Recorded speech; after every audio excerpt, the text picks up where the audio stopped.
Hello, you are listening to an episode of Trade Talks, a podcast about the economics of trade policy. I'm Soumaya Keynes, the Trade and Globalization Editor for The Economist. And I'm Chad Bown, a senior fellow at the Peterson Institute for International Economics. This week, we are going to talk about 3D printing. And our question is, what impact will 3D printing have on trade? We'll talk about the theory and then a brand new paper that offers up some evidence. We're going to hear from two fantastic economists at the World Bank, Caroline Freund and Michele Rutter. Also, stay tuned for a special merch announcement at the very end. First, let us talk about the theory, or really just what people are worried about with all of this. So the way some people think about trade is that it is a kind of ladder for development. Now, you might be a really poor country and you're over here and you're looking at all of those developed industries over there, and you really want those developed industries. But developing one all on your own seems impossible. With trade and global value chains, you don't need to develop the whole industry on your own. You don't need to recreate the whole thing. What you can do is you can get good at one bit of the supply chain. Maybe you can make some kind of widget component or something, and then you can slot in to that supply chain. And then hopefully by interacting with all of these companies in this complicated supply chain, you'll learn from them, you'll get new technology, and essentially through that you will industrialize and you will develop. That all sounds good, and that's the path that some countries seem to follow, most obviously China, but there are a number of other countries in Asia that have gone down that route as well. But nowadays, people are worried. And the worry here is that with these new inventions and the new technology, that the export-led growth model, that path is being shut down. It's being shut down because often these countries have worked their way into supply chains by saying, hey, look over here, come to us, we've got a ton of cheap workers. But what if, because of all this technological change, companies find that actually robots are cheaper, or maybe the robots are more reliable? What if it just becomes more efficient to automate away all of those random widget-making jobs that before people were using as a stepping stone for development? And what if these companies start to be able to use 3D printing to make the widgets? What if they don't need to trade at all? Footwear used to be a great industry for countries with lots of relatively low-skilled people.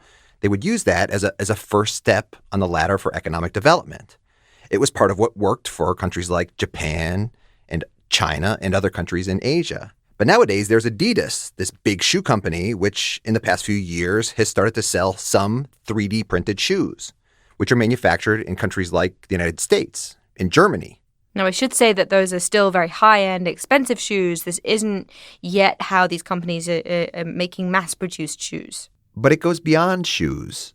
Companies are now 3D printing all sorts of stuff, like jewelry, or to straighten out your teeth, those plasticky orthodontics products, things like Invisalign. Even some car parts are now being 3D printed. While it may not be happening everywhere, when I looked into this, I discovered a lot more examples of things being 3D printed than I had really expected. Again, this is happening at the margins. It's not taken over everything yet.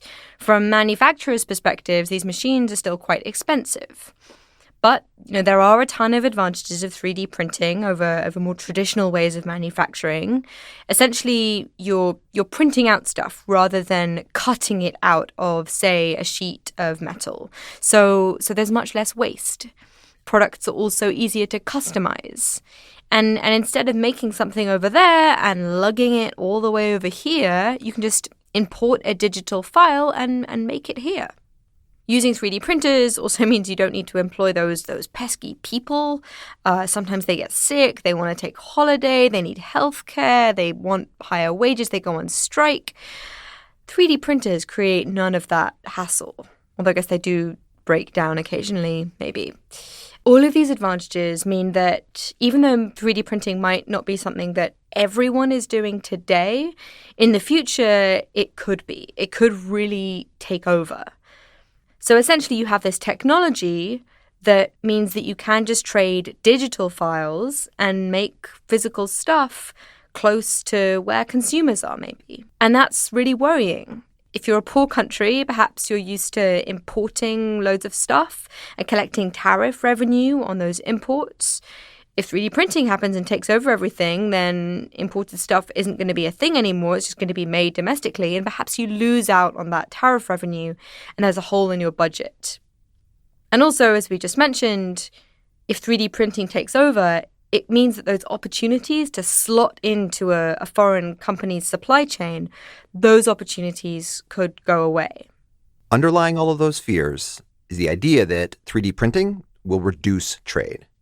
But there's another effect that could push in the opposite direction and increase trade. It could be that 3D printing means that companies use it to become massively more productive, that they're able to reduce their costs. They could make better and cheaper products and end up being able to sell way more of them to the rest of the world. That channel could end up increasing trade. The answer to this simple question, will 3D printing increase or reduce trade, is an empirical one. And we don't know the answer yet because 3D printing hasn't taken over the world yet. But there is an example where it has. And that is the subject of a new paper, which looks at what happened when 3D printing took over the hearing aid industry. We brought in two of its authors to tell us about it. Hi, I'm Carolyn Freund. I'm the Global Director for Trade, Investment, and Competitiveness at the World Bank. Hi, I am Michele Ruta. I'm a lead economist in the Macroeconomics, Trade and Investment Global Practice, also at the World Bank. We started off by asking Caroline what the inspiration was for this paper. So we were in a meeting discussing a large investment in infrastructure, roads and trains and things like that.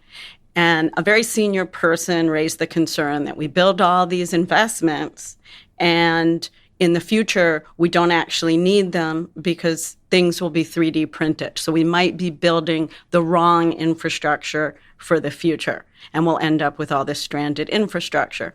So I just didn't have a feeling that that was correct, and wondered what products might be 3D printed and whether we could look into it. So after the meeting, and Michele was there as well, we discussed, and I went back to my office and I looked up on the computer if there are any products, and according to UPS, hearing aids are 3D printed. So this seemed like a potential way of looking at what happened to trade in hearing aids. And my mom wears hearing aids, and hers are from Denmark. So that was the first clue that they're 3D printed and they're still traded.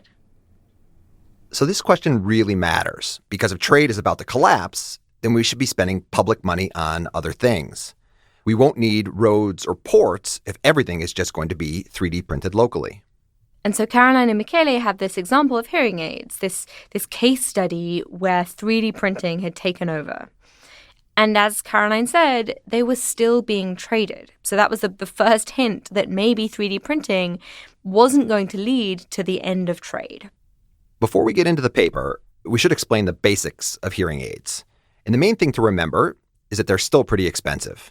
Even today, they can cost $1,000, $2,000, $3,000 or more. So really, it's rich people who tend to buy them. Here's Michele.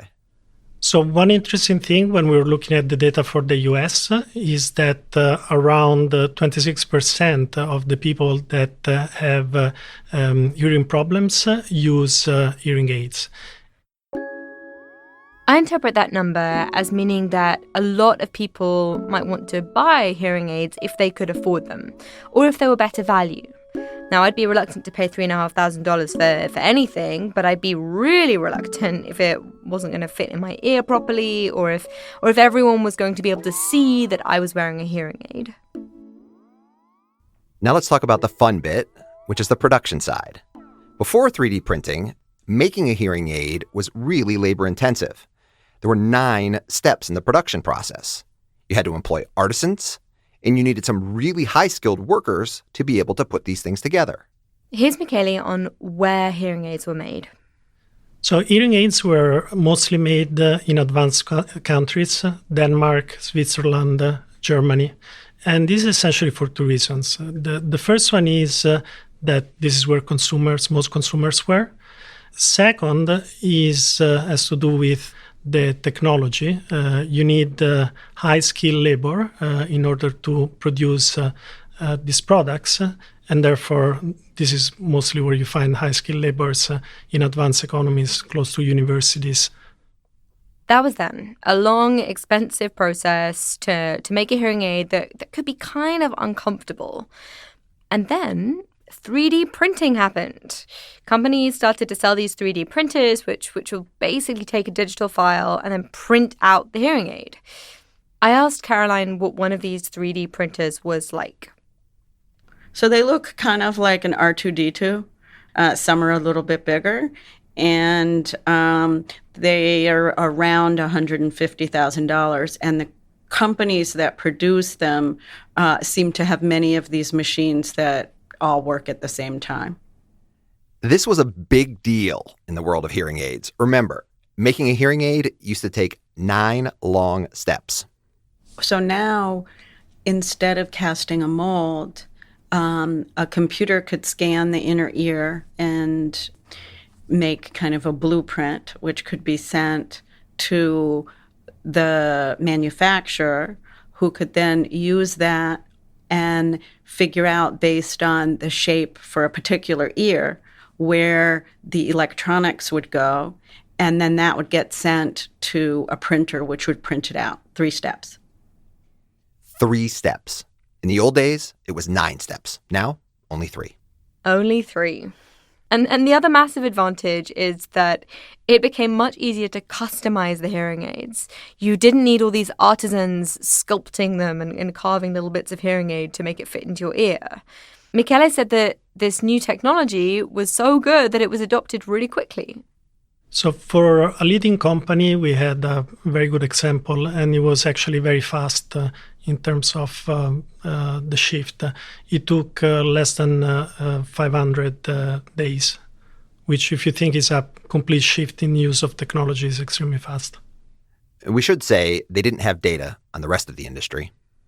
So we don't know if this has been as fast as the 500 days, but it was a very rapid shift for the entire industry. So think of this as a shock that hits the industry, this new technology that essentially allows you to make hearing aids in this different way. And basically, Caroline and Michele and their co-author, Alan Mulabdik, they ask what happened to trade. They do it in a few different ways. First, they compare what happened with hearing aids with what happened with other similar products that were not going through this 3D printing revolution.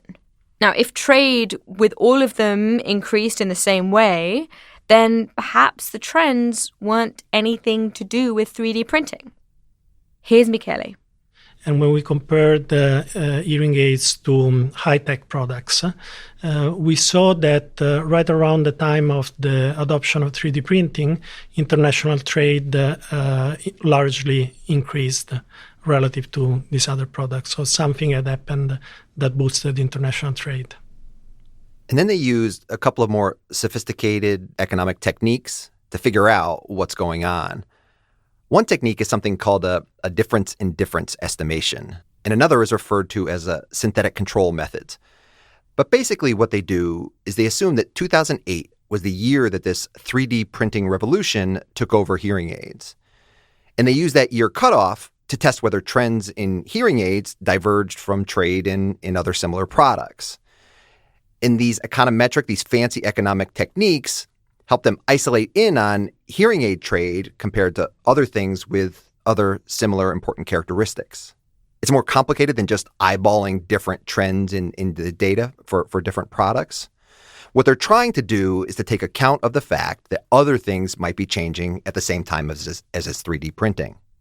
They want to make sure that it isn't that's changing the amount of trade that ended up happening. So then what we wanted to do was to try to isolate the impact of 3D printing And one way to do this is to use different methods or synthetic control methods, some techniques that allow you to control for factors such as shifts in demand that can set this product aside from others. So once we did that, the result was that still trade for hearing aids increased by 58%. After 2008, after 3D printing was introduced in the industry. An increase of 58% is a lot. They also found that around the same time, there was a sharp fall in the price of hearing aids of around 25%. Now, at the same time, the number of hearing aid companies actually fell a bit, so it doesn't look like there's masses of new competition driving the price down. More likely, the technology allowed these companies to cut their costs. So, in this case at least, it looks like the adoption of 3D printing didn't mean that stuff just got printed locally instead of being traded. But that doesn't mean that those developing countries that are worried out there can now sleep easy at night. In this example, it wasn't the case that everyone's exports increased. It was countries like Denmark and Switzerland. It was those countries who had already been making and exporting hearing aids. They continued to export them. Yeah, there were some new entrants. Middle-income countries like China and Mexico started to enter and export hearing aids as well. But the poorest countries did not share in this 3D printing export boom. Now, that is not to say that they didn't benefit, and perhaps all those developing country governments worrying about their tariff revenue disappearing should be comforted by this. It looks like what happened is that imports of hearing aids into the poorer countries increased. That import increase was particularly high in developing countries. So people there essentially got access to better and cheaper hearing aids. That is good. People got access to better stuff. That is not to be sniffed at. But yeah, there are still these lingering questions on who on the production side is going to see the benefits of all of these technological changes and how easy it will be for poorer countries to just slot into supply chains and use that to develop. As always in an economic study, there are some questions about how generalizable these results actually are. Hearing aids could be a very special kind of product. And so maybe when 3D printing happens for other things, the effects could turn out to be quite different. Hearing aids might be special, for one, because they're very small. And small products are easy to transport, so adding transport costs isn't going to add a lot. So maybe other products wouldn't have this, 3D printing wouldn't have the same effect. On the other hand, most things that can be 3D printed are small. You wouldn't 3D print a car or something. But also to check how generalizable these results are, we had a paper from a consulting company which had estimated what products are partially 3D printed. And there were 35 products that, are some share is 3D printed. And we did the same kind of analysis using those products. One wouldn't expect the same results because it might only be 20%, it might be 50% that's 3D printed. But we did find a significant effect of this period when 3D printing was being implemented on those products as well. So when they look at other products that are also being partially 3D printed, trade does seem to increase at around the same time as the technology was being introduced for them as well. So maybe this effect is more generalizable. Caroline did have a caveat, though.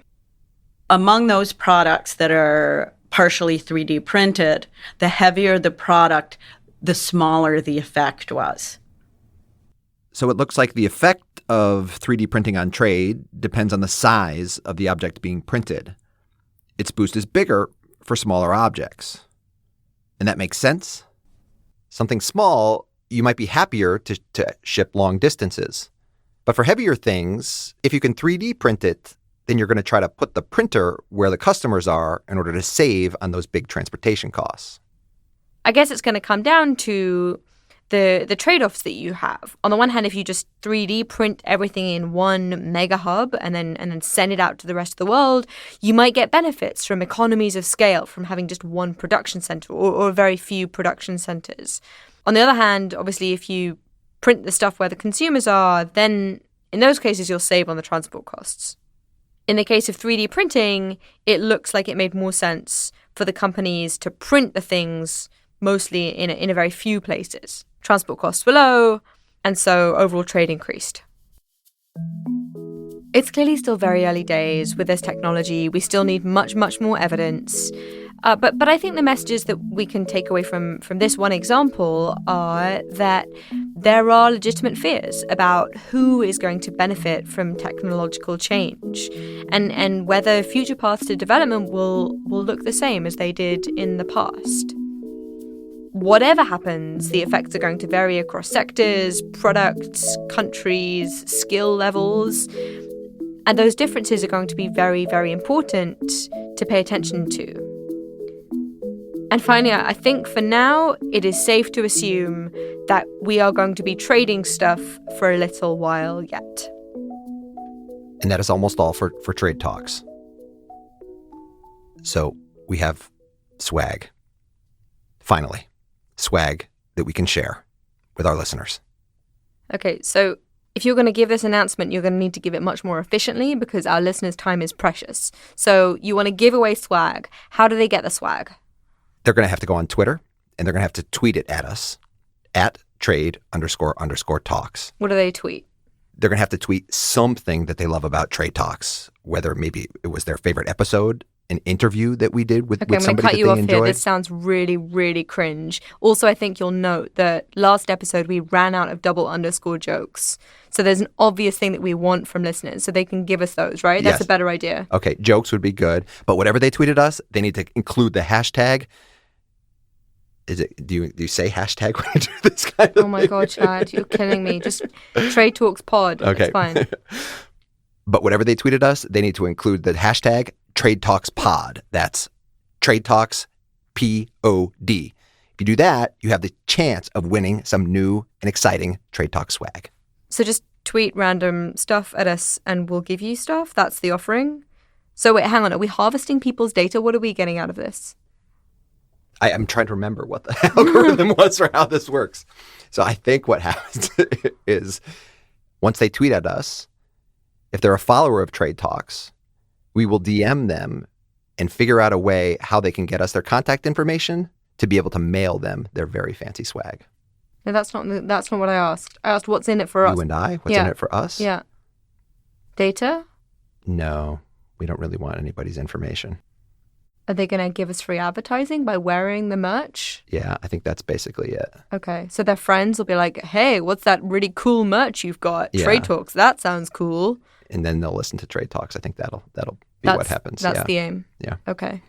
And remind me, promotional. Do we make loads and loads of money off this? We don't make actually any money. Actually, we're spending money on this. We're giving away stuff that we've bought. Okay. This is a no. We're economists, right? We're not very good economists, though. Okay, great. That is all for Trade Talks. Thank you to Caroline Freund and Michele Rutter at the World Bank, as well as their heroic co-author, Alan Mulabdik, also at the World Bank. Thanks also to Colin Warren, our audio guy.